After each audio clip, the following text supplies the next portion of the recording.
Hey, if you want to be a more engaged citizen but don't know where to start, you're in the right place.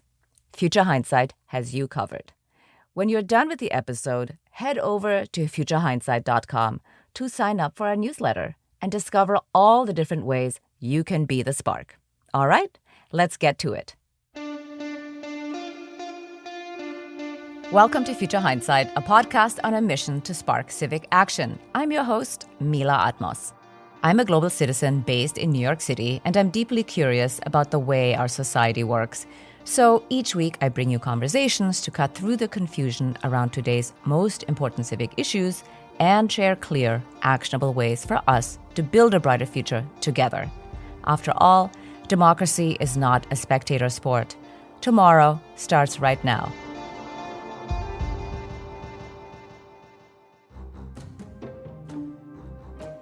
Now that we're deep into the Trump 2.0 administration, there is no doubt that fascism has come home to roost for real this time. And while global geopolitics are increasingly terrifying, we still have to actually do something to make democracy at home deliver for everyday people. And to arm us with a plan to beat the Christian nationalists at their own game, we were joined by David Noll this past winter. We think it's the perfect time to listen to this conversation again. David Noll is the co-author of Vigilante Nation, How State-Sponsored Terror Threatens Our Democracy. He's also the Associate Dean for Faculty Research and Development and a Professor of Law at Rutgers Law School.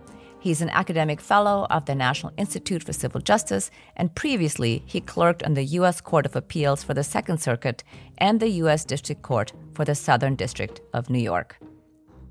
Welcome, David. Thank you for joining us. Great to be here. So you write in your book that old habits die hard and older prejudices die harder still. And you say this actually, in fact, over and over again. These are, of course, animating factors that power vigilante democracy. And while vigilante democracy sounds sort of self-explanatory, and I think we have kind of like a visceral understanding in our bones, and we know it well in the form of the fugitive slave laws and Jim Crow, I would still say, though, that this expression, vigilante democracy, is not exactly mainstream. So let's start there. How do you define vigilante democracy?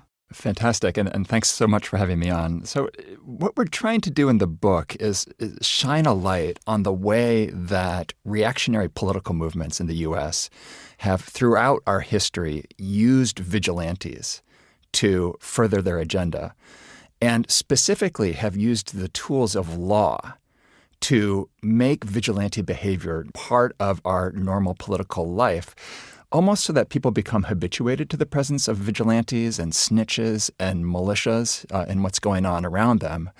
And the story of the book is really a story of vigilantism coming back. As you say, right, our first huge experiment with state-sanctioned vigilantism in the United States was the Fugitive Slave Act. It went away after the Civil War. There's then a long period of vigilantism during the Jim Crow era.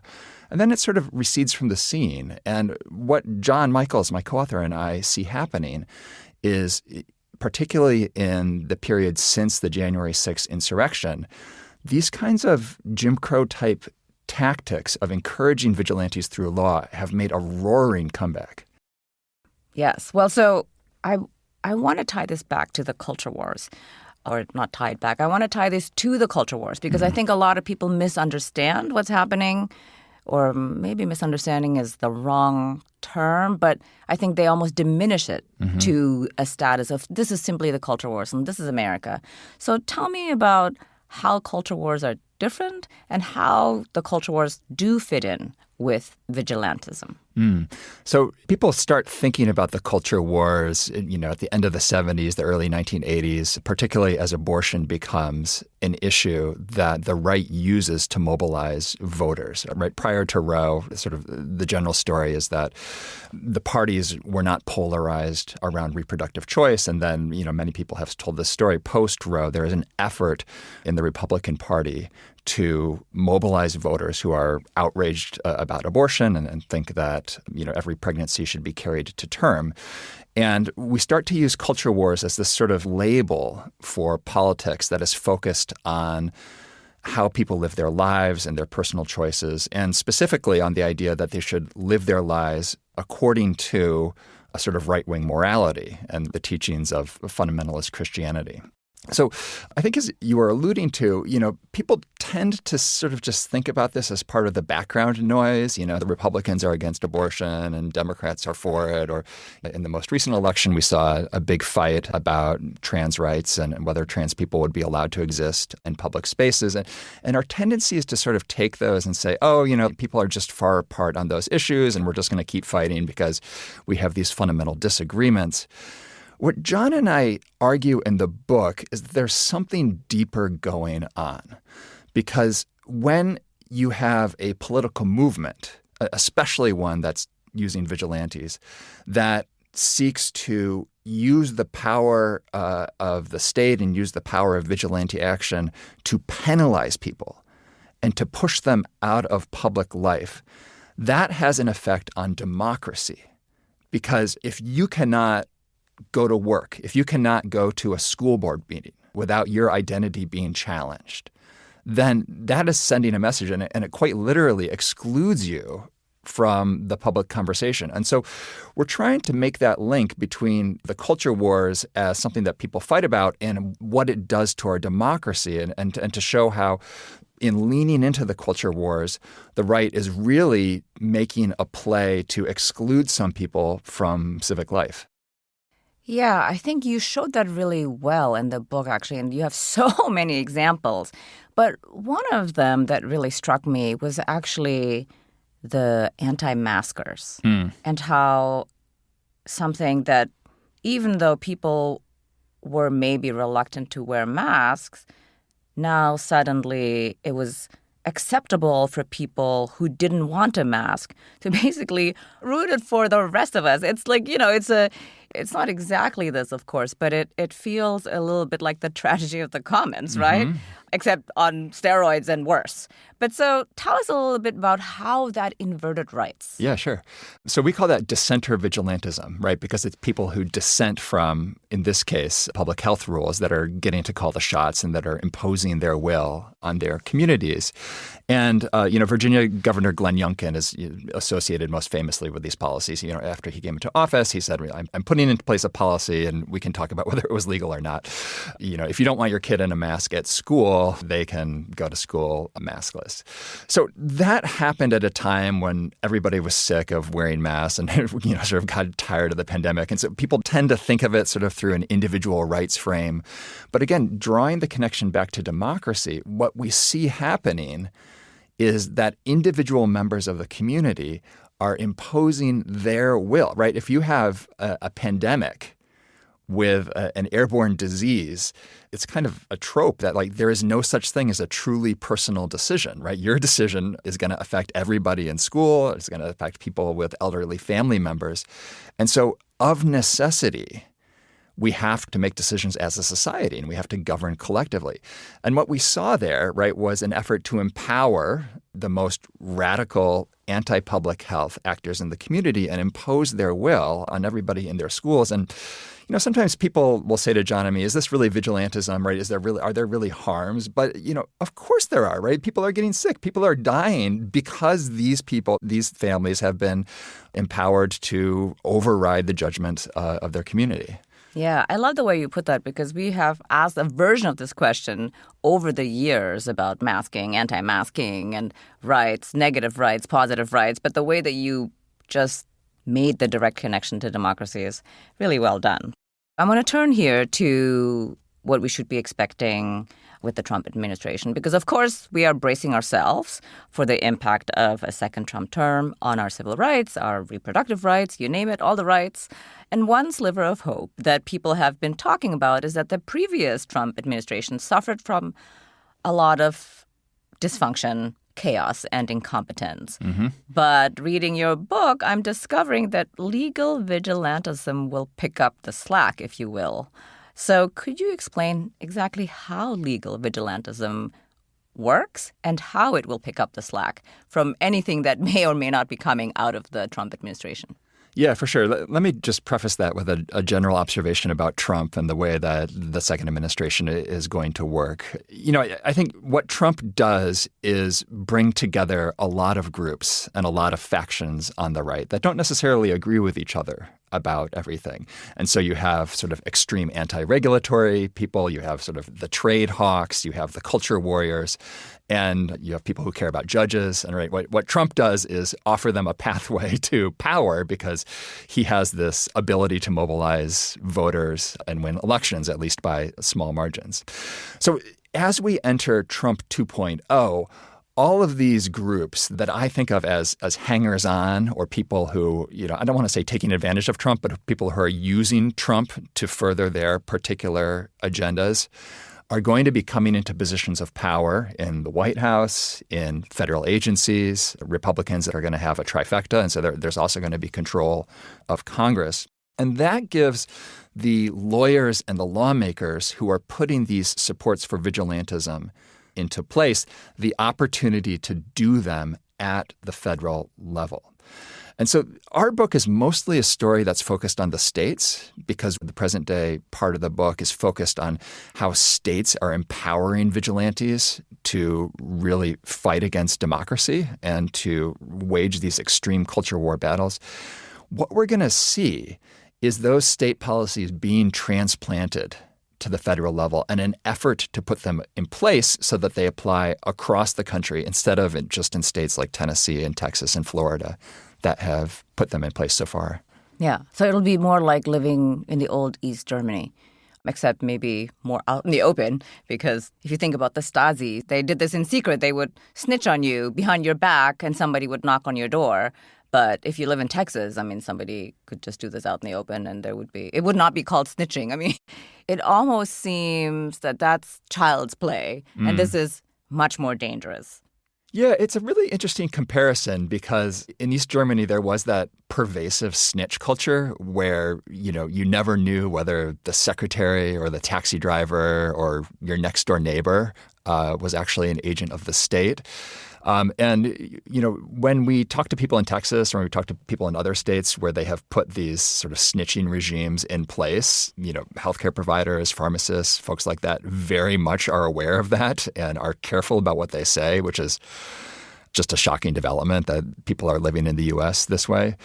The distinction that I would draw is I think of East Germany as a state-dominated kind of authoritarianism where, right, somebody snitches to the government and then if you engage in wrongthink or if you do something that embarrasses the party, it's the state that punishes you.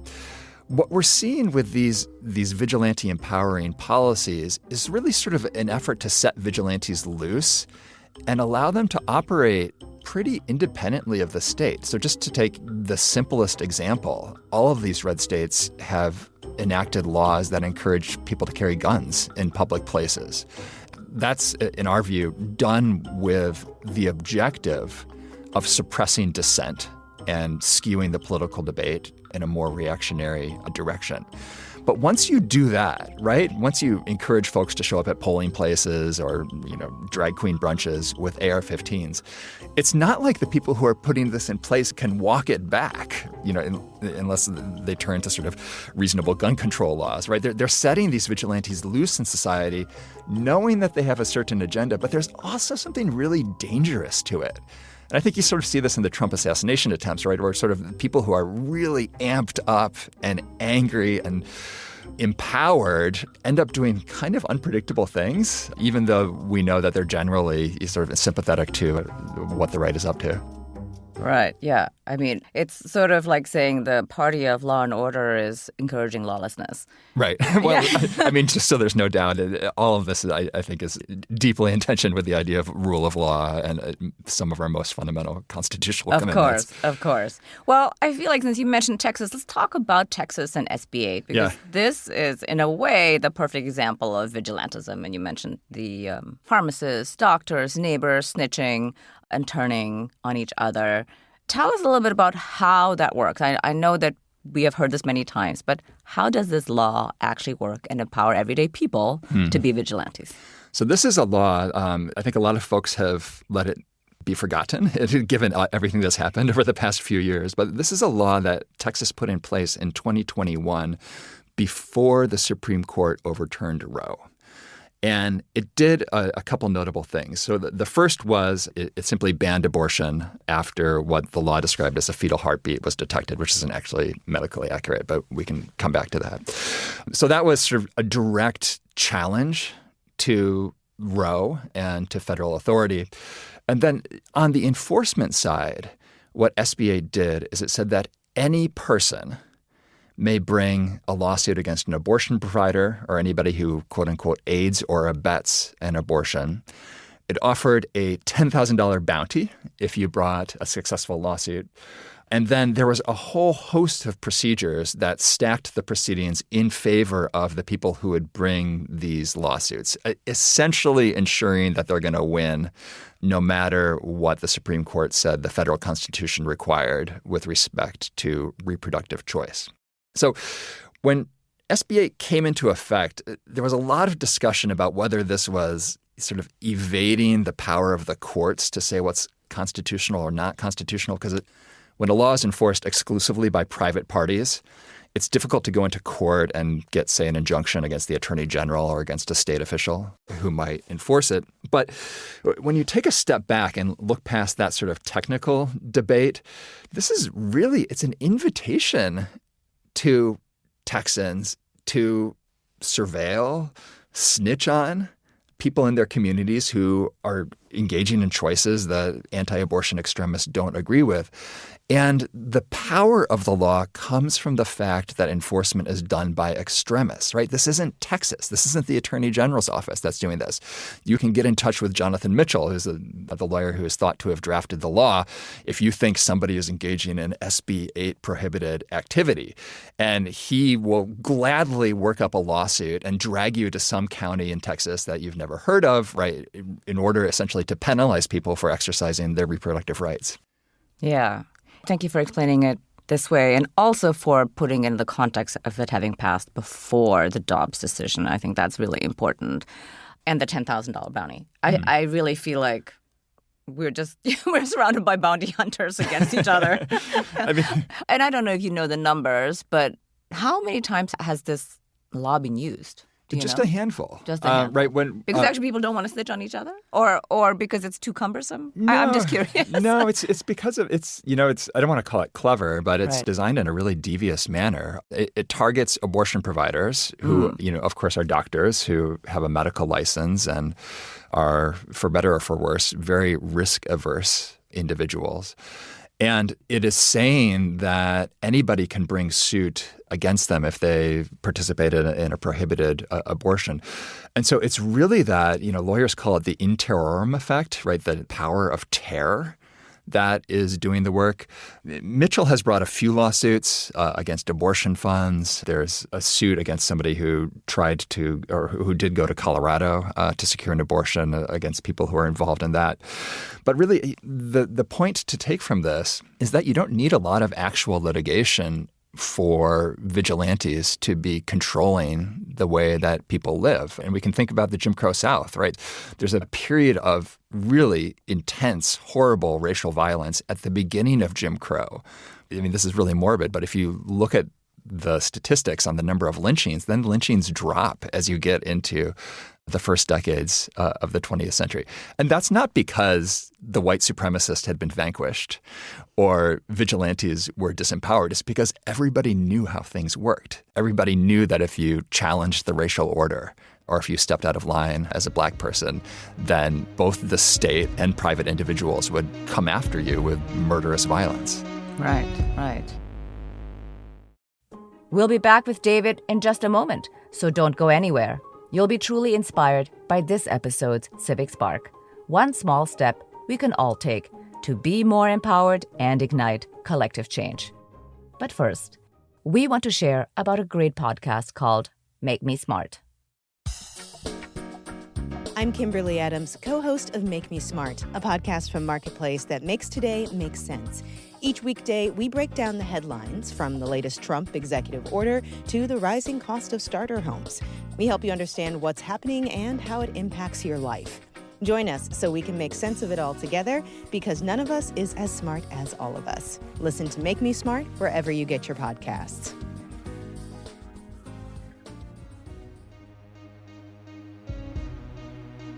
And now, let's return to my conversation with David Noll. Well, let's talk about what can be done about this. One of the things that people do, or have been doing, of course, in the wake of this bill passing in Texas, is to cross state lines to get reproductive care. And here's where blue states have the power to step in. Just like the Fugitive Slave Act allowed slaveholding states to reach into free states, now blue states can play constitutional hardball by enacting laws that would impact every state in the nation. Maybe we're getting a little bit wonky here, but can you iron this out for us? You suggest a blue model state law that would protect interstate travel. Tell us more. Yeah, so just the backstory here is that after Dobbs, we saw a huge flow of people going from states like Texas to places like Illinois, California, where abortion remained legal. And it was such a blow to the anti-abortion movement. When you read what they're writing, when you look at their debates, they thought that Dobbs would come down and it would be sort of like the promised land. And finally, state legislatures would have the authority to dictate when people were required to carry pregnancies. And that didn't happen. We saw a large number of Texans going, say, to California. And to the right-wingers, they saw this as a real problem.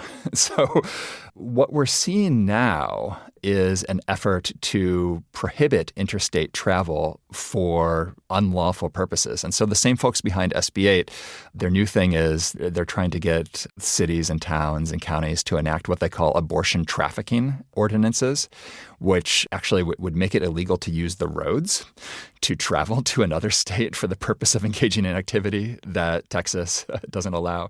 And so when you talk about this, people say, oh, that can't possibly be constitutional, right? Like this, right. This is like, I can. Also, who's going to know? Right. Like, who knows? Like, I'm driving to work and I work on the other side of the state line. Well, I mean, that's the vigilante piece, is that, yes, is that yes. it could be anybody. yes. But I mean, sort of the basic point is that, people say, oh, I can go to Vegas and gamble, even though, gambling isn't really allowed in New York. How could they do this? And the answer is they're just going to do it. Right? Mm-hmm. They're going to pass laws that are probably going to be declared unconstitutional when the lawyers litigate a lawsuit and it goes all the way up to the Supreme Court. Takes years. And it takes years. And in the interim, people are going to be threatened. People are going to be deterred from using the roads. And this is the current state of play. This is sort of a theme John and I return to throughout the book, right? It's mainly red states that are doing this. There hasn't been pushback. Mm-hmm. So you were asking about sort of what blue states can do. Yes. Because really, they need to push back or need to do something. Right. And so, just a super simple measure that blue states can take is to enact laws that impose civil liability and criminal liability on people who interfere with your ability to travel to New York, Illinois, wherever, right? There's a difference between that and what the vigilante states are doing. Because when you do that, right, it's trotting out heavy legal machinery, right? You might be threatening these lawyers or these local town council people with pretty serious damages. But it's in the service of something that's unquestionably constitutional and that is, frankly, just essential if we're going to continue to have a union and people are going to have the ability to travel from state to state. And so, it's just a really nice example of how the playing field is currently tilted in favor of these vigilante policies. Mm-hmm. And we need to be looking to blue states. We need to be looking to other jurisdictions to sort of level the playing field and make sure that these red state moves don't go unanswered. Yeah. Well, I'm hoping that blue states will really enact many of these laws that you suggested. You have a whole list. I encourage everybody to read the book. It's excellent. But I'm also wondering if they're actually going to do it. And I'm heartened, though, by some of the things that they've already done. So one of the things that I thought was really, really clever was Prop 12 in California. What California did is throw its economic weight around in order to impose conditions on the rest of the nation. So tell us a little bit about what the aims were of Prop 12 and what did it accomplish? Yeah, so Prop 12 is a California law that was passed through the ballot initiative process, right? In other words, adopted by voters rather than put in place. That's another question I have. Because the state legislature did not do this. It was the people. But so everyday people have to band together and do this in the blue states. But let's return to Prop 12. No, there's a whole debate over whether citizen initiatives are preferable to legislation that comes out of the legislature. But. Yes. I mean, when it comes to something like this, I was a little bit surprised, I have to say, because it's, really, I don't want to say it's esoteric because it isn't, but I also thought, this is an interesting citizen ballot measure. Mm-hmm. But let's go back to Prop 12. What is it and what did it accomplish? No, it's okay. It's good. No, so Prop 12 says that when meat is sold in California, the animals that were used to produce the meat have to be raised in a humane way. And the standards that it puts in place are, pretty basic, right? It's essentially saying that animals can't be tortured while they're being raised. And the way it works is it doesn't tell people in other states what to do, right? There's no direction to farmers in Kansas or wherever the chickens or the cows are coming from. Instead, it says if you want to sell these products in California, they have to comply with our standards for how animals are raised. So there was a huge legal battle about this because, right, on the one hand, you say, okay, California's just regulating its market. Mm-hmm. Just as California might say you can't sell exploding toasters in California, right? Yeah. It's saying if you're going to sell... You can't buy exotic skins. Right, exactly. Like if you want to buy exotic skin shoes, you have to buy them someplace else right. and carry them in your hand luggage. It's kind of funny. But continue. It's very California. Yeah. But also California, notably, is the fifth largest economy in the world. Exactly. And therefore has outsized economic power, both in the United States and beyond. Right. And these are, I'm not an animal law expert, but my understanding is that these are sort of animal welfare standards that are akin to what the EU is doing. Right. It's not so crazy. It's a pretty reasonable regulatory measure. And so we got this fight over Prop 12 that went to the Supreme Court. And on the one hand, California was saying, well, we're just regulating our market. We're just controlling what can be sold in the state. And the businesses that were challenging the law, which was just sort of a who's who of conservative business interests, said, no, take a step back. This is really about California telling Kansas how farms have to be run in Kansas, and that will not stand, right? That's inconsistent with state's authority under the Constitution. And what's really surprising about the case is that the California law was upheld by a group of what we usually think of as right-wing Supreme Court justices who said that, right, a state does have power to regulate what happens in the state. And yeah, that's going to affect what happens in other states. But a state doesn't overstep when it does that. It has power to regulate its own market. Mm-hmm. Yeah. Were you surprised, I guess, when the conservative Supreme Court ruled in favor of California? Totally. I have a pretty skeptical view of the Supreme Court these days. And I thought that the fact that the business community was lining up behind the challenge to this would really influence the justices' decision-making. And it's not often that the Supreme Court surprises me in a good way these days. Yeah. But when I saw the decision, when I read it, I thought, all right. All right. Well, so in terms of the longer-term strategy of beating the Christian nationalists at their own game, it seems like we can look to Prop 12 in California as a bit of a benchmark, right? But so where else could we see something like this play out? Is there something in the works right now that you can talk about, or is there something that you foresee as sort of low-hanging fruit? Yeah. I mean, so just to sort of play out the idea, the Prop 12 case establishes that states can do this. And the argument John and I make is that, if you can do this for chickens that are sold in a grocery store, shouldn't states be using this power to protect the civil rights of, say, people who are denied access to reproductive choice or families with trans kids that are being targeted in states like Florida and Texas. And so we think that the case creates authority for blue states to engage in these kinds of measures. So how can they use this power? How can they use their ability to regulate their market?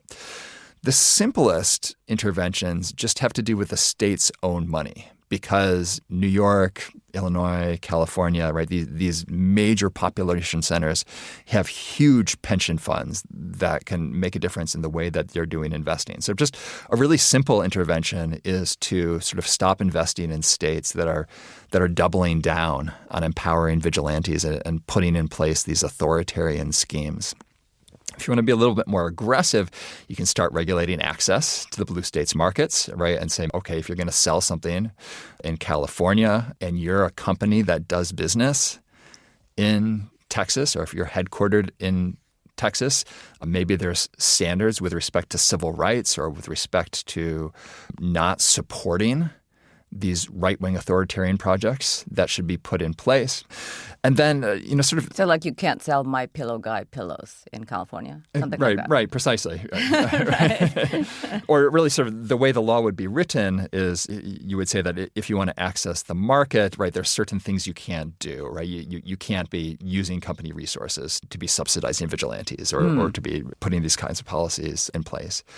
And then, sort of the most aggressive set of proposals are really sort of take their model from divestment, the experience of divesting from countries that are engaged in, grave human rights violations. And I know that sounds hyperbolic, and I know that it sounds kind of shocking that we would be proposing this with respect to states in the union. But when you look at the trajectory of these state laws and how rapidly they are rolling back what I still think of as basic civil rights, it makes the kind of sense to approach them as more like those kinds of foreign states that have really suffered severe democratic decline. Mm-hmm. Mm-hmm. Well, so we are talking about blue states passing legislation that essentially would impose a nationwide standard. And so that requires actually governments, state governments, to take action. Where is the place where everyday people can take action? Well, unfortunately, we're now at a point where just building support networks is going to be the first order of business. There's going to be a lot of people who are targeted now, not just by red states, but by the federal government. And the first thing that we need to do is make sure that we're taking care of people who are being targeted, people who are fleeing jurisdictions where they're being targeted for exercising basic rights. And that takes work, right? We've seen as migrants have arrived in blue states that blue states don't really have the infrastructure to be welcoming people into their communities. And that's even though when you look at what the economists say, we know that they make these massive contributions in terms of what they're adding to society. So part of it is just sort of protecting people, making sure that you're safe, providing refuge for people that are being targeted. The next thing I would say is that, and I'm certainly guilty of this, sort of folks in the center and folks on the left have a tendency to think of democracy as something that happens around elections. And so, maybe every 2 years, you start paying attention and you start watching Nate Silver and you want to lose your mind. You throw some money. It depends how much your mental health can take.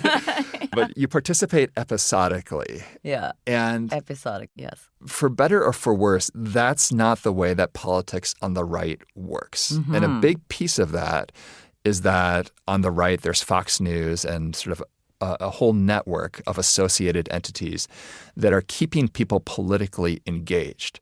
And that's why, going back to the vigilante stuff, that's why vigilantism is a viable strategy. Mm-hmm. Because, right, if people didn't care, if people weren't really riled up about, the possibility that someone might play on a high school sports team that didn't align with their sex assigned at birth, it wouldn't be a big deal, right? But what sort of right-wing media does is keep people in this constant state of alarm and readiness to act. And on the other side, we lack that because, right, there's not those institutions where people are staying involved in democratic politics just as a part of their life, the way you might go to church or the way you might see, participating in a neighborhood association.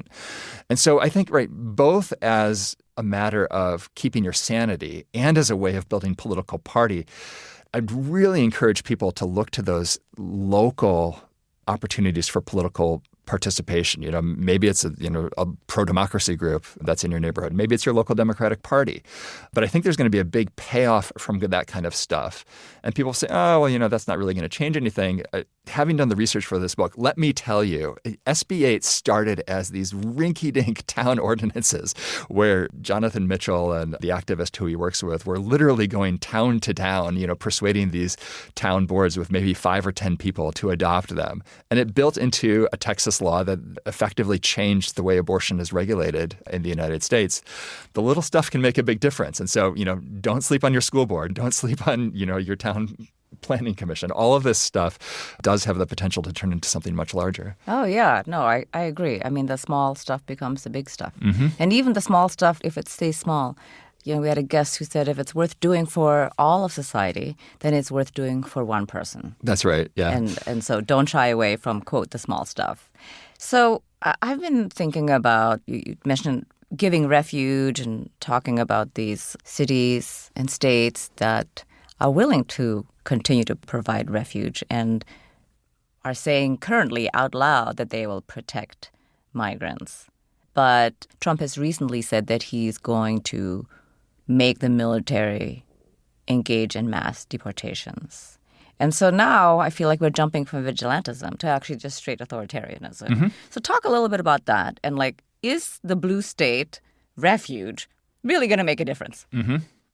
Yeah, and that's a really nice distinction because, folks in the academy have been thinking about how mass deportation is going to work. And some of the earlier reporting suggested that it was going to be driven by sheriffs and other local officials who are effectively deputized as federal immigration agents. Mm-hmm. Trump is now talking about using the military.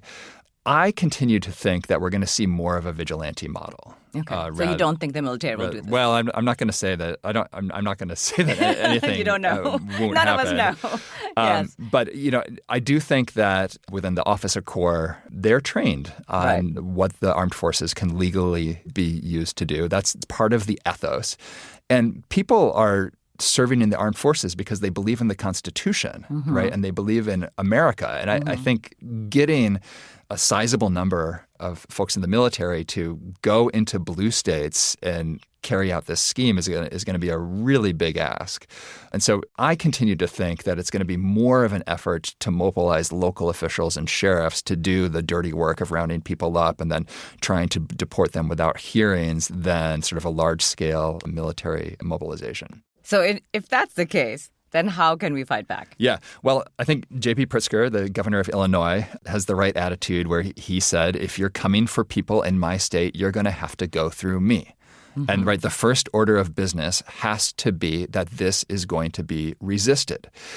We can't go into this with the attitude that it's inevitable, that it's going to happen no matter what. And Pritzker had the law on his side. He has the Constitution on his side. And I think that's a tremendously powerful point in his favor. Adding to the fact that if anything like what the Trump campaign promised happens, there's going to be just massive shocks to business. And in red states, too. In red states, right. Yeah, where the migrants, the immigrants who are undocumented, working in slaughterhouses, they are in Tennessee. Right. So what are they going to do? Right. And so I think what we're seeing in this transition period with Trump is what I see as a process of testing boundaries. So it's I'm going to put Congress into recess so I can appoint whoever I want. And it's like, come on, dude.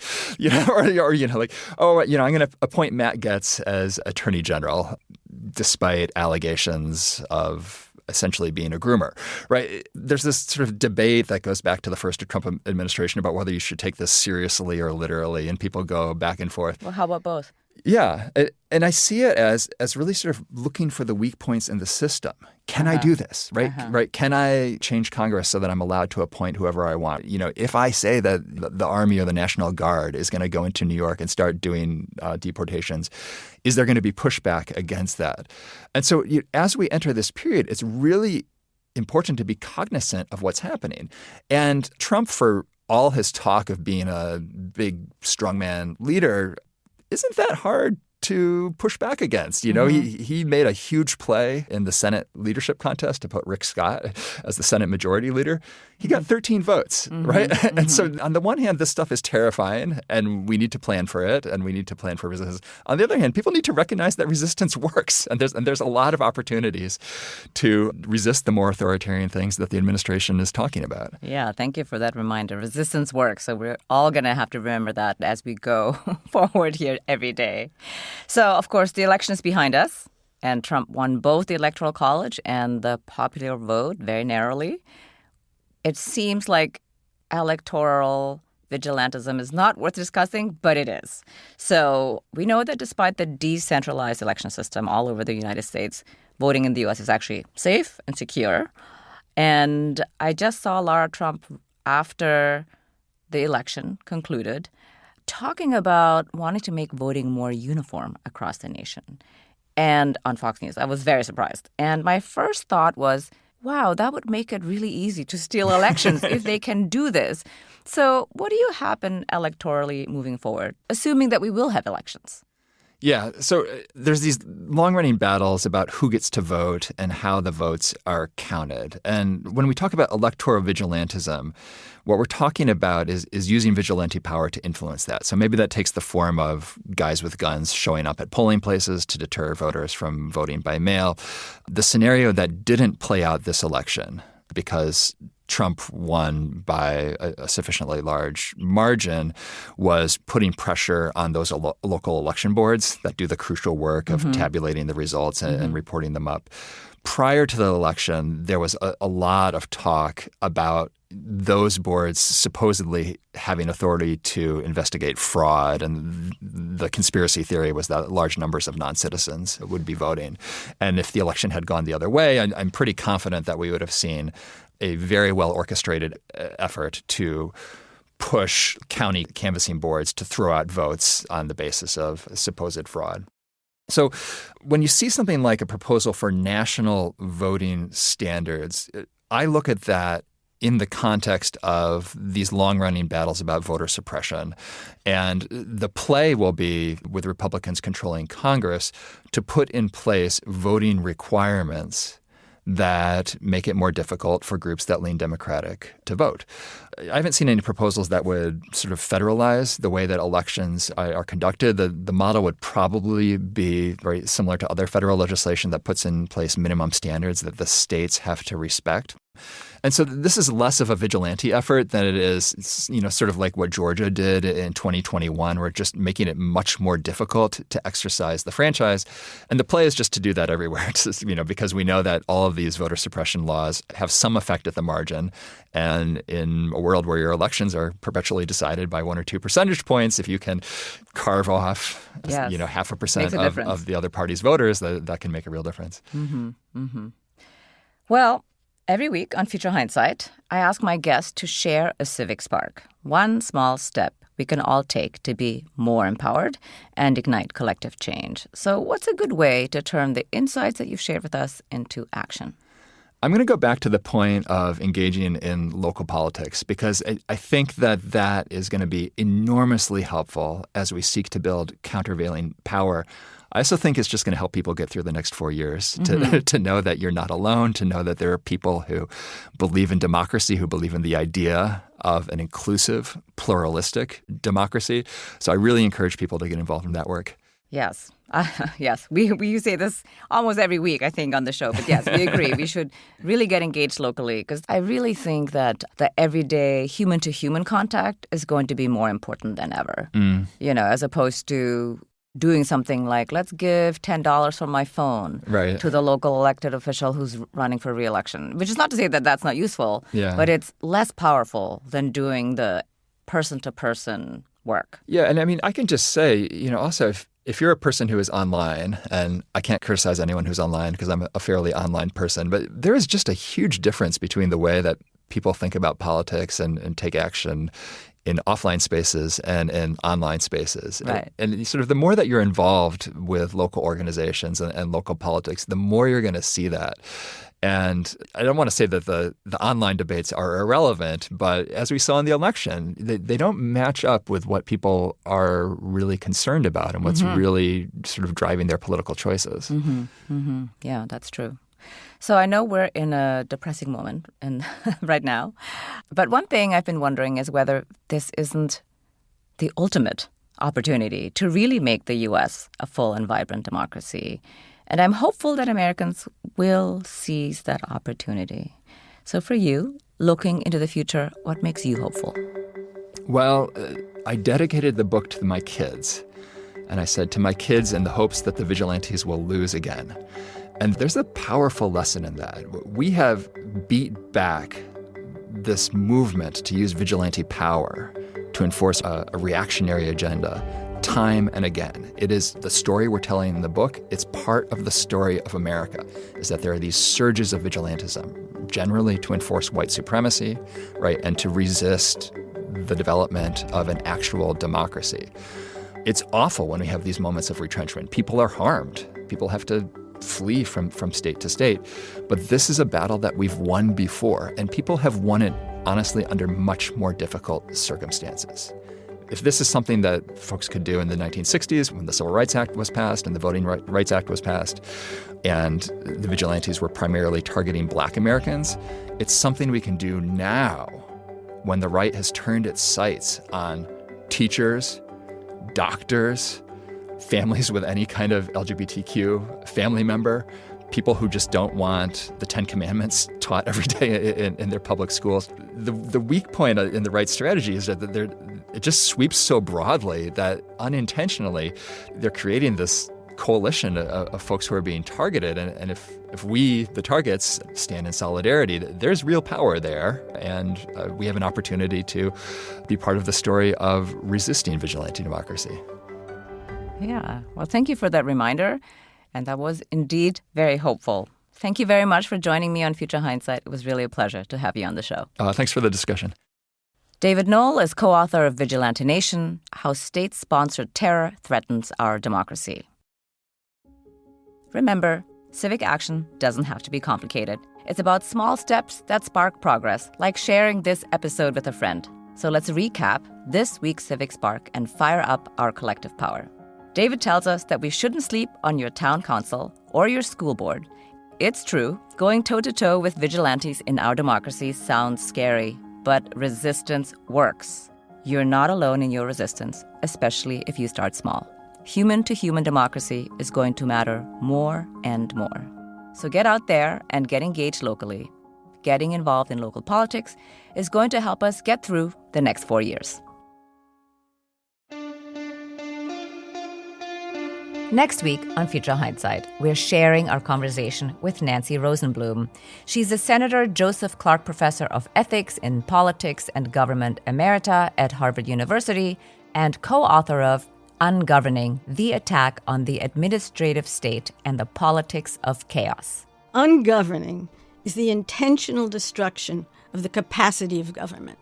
It's the intentional vandalization of the machinery of government, and it's unprecedented. And it's so unfamiliar that we give it this unfamiliar name. That's next time on Future Hindsight. Now, be sure to follow us on your podcast app so you'll never miss an episode. We're your resource for all the tools you need to stay engaged. So follow Future Hindsight now and we'll come right to you every week. And if you want to support Future Hindsight and all the work we do as an independent pro-democracy podcast, join the Civics Club on Patreon. Head to patreon.com/futurehindsight now to join. Thanks for tuning in, and until next time, see clearly, act boldly, and spark the change you want to see. This episode was produced by Zack, Travis, and me.